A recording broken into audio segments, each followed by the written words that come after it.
Hello అందరికీ welcome back to my channel. ఇంకో మంచి రెసిపీ తోటైతే మీ ముందుకొచ్చేసాను. సొరకాయ కీర్ అనమాట. చాలా బావుంటుంది. చాలా సింపుల్‌గా అయిపోతుంది. షార్ట్ అండ్ స్వీట్‌గా అయితే రెసిపీ కంప్లీట్ చేసేస్తాను. ప్రాసెస్‌లోకి వెళ్ళే ముందు నా ఛానల్‌ని ప్లీజ్ సబ్స్క్రైబ్ చేసుకోండి, లైక్ చేయండి, షేర్ చేయండి, కామెంట్ చేయండి. ప్రాసెస్ ఏంటంటే మంచి లేతగా ఉండే సొరకాయ అయితే తీసుకొని చక్కగా ఇలా పీల్ ఆఫ్ చేసేసుకోండి పైన లేయర్ అంతా.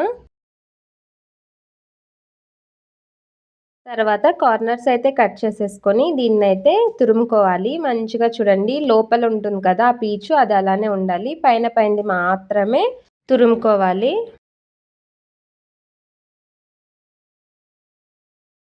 ఇలా క్లీన్‌గా పైన పైన లేయర్ మాత్రమే తురుముకోవాలనమాట. లోపల ఉండేది మనకు తెలుస్తది కదా వైట్ వైట్‌గా ఉండేది. అది రాకుండా పైన పైన మనకు ఎంతైతే కనిపిస్తుందో ఈ గ్రీన్ కలర్‌లో అంతా అదైతే మొత్తం తురిమేసుకోవాలి.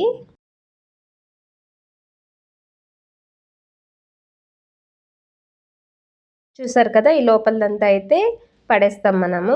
సో ఈ పైనదంతా క్లీన్‌గా చేసేసుకున్నాం కదా దీన్నంతా అయితే ఇప్పుడు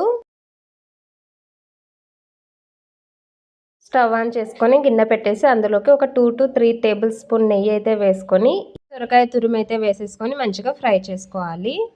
అంటే అందులో ఉన్న పచ్చివాసన అంతా పోయి మంచిగా ఈ నెయ్యిలో మంచి అరోమా వచ్చేటట్టు ఫ్రై చేసుకోవాలన్నట్టు.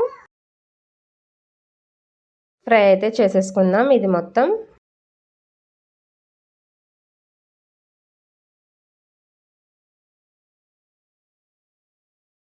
ఇదైతే ఫ్రై అయ్యేలోపు మనం పక్కన దీంట్లోకి మెయిన్‌గా వేసే ఇంగ్రీడియంట్ రెడీ చేసేసుకుందాం.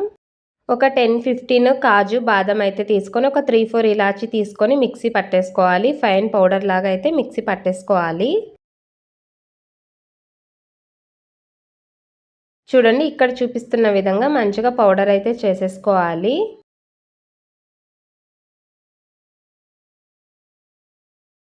ఇక్కడైతే సొరకాయ తురుము కూడా కాస్త దగ్గరకొచ్చేసింది కదా! లేతది తీసుకుంటే చాలా టేస్ట్ ఉంటుంది. ట్రై చేయండి లేత సొరకాయనే తీసుకోవడానికి.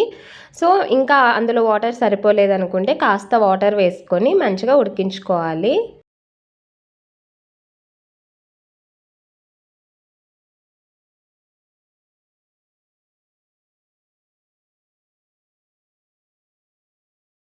మంచిగా ఈ కన్సిస్టెన్సీలో ఉడికి దగ్గరకొచ్చిన తర్వాత ఇందులోకైతే మనం పాలైతే యాడ్ చేసుకోవాలి. మధ్యలో ఒక క్లిప్ మిస్ అయిపోయింది ఇక్కడ.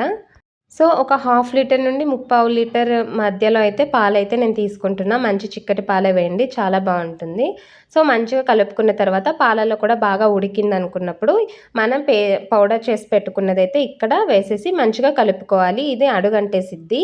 సో, వేసిన ఎమ్మటే నుండి మంచిగా మిక్స్ చేసుకుంటూ ఉండాలి.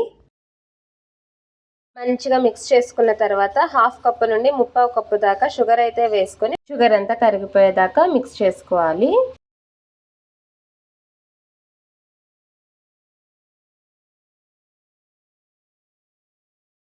నాకు పాలు తక్కువ అనిపించి మళ్ళీ వేడి చేసిన పాలైతే మిక్స్ చేసుకున్నాను ఇక్కడ. చూడండి ఒక 5-7 మినిట్స్ అయితే బాగా మిక్స్ చేసిన తర్వాత మన కీర్ అయితే రెడీ అయిపోతుంది. ఇందులోకి కట్ చేసి పెట్టుకున్న బాదం, జీడిపప్పు అయితే వేసేసుకోవచ్చు. చాలా బావుంటుంది. చాలా టేస్టీగా ఉంటుంది. ఖచ్చితంగా ట్రై చేసి ఎలా వచ్చిందో కామెంట్ చేయండి. నా ఛానల్‌ని అయితే ప్లీజ్ సబ్స్క్రైబ్ చేసుకోండి. వీడియోస్ అన్నీ స్కిప్ చేయకుండా లాస్ట్ దాకా చూడండి. మరో మంచి వీడియోతో మీ ముందుకొచ్చేస్తా. Bye bye.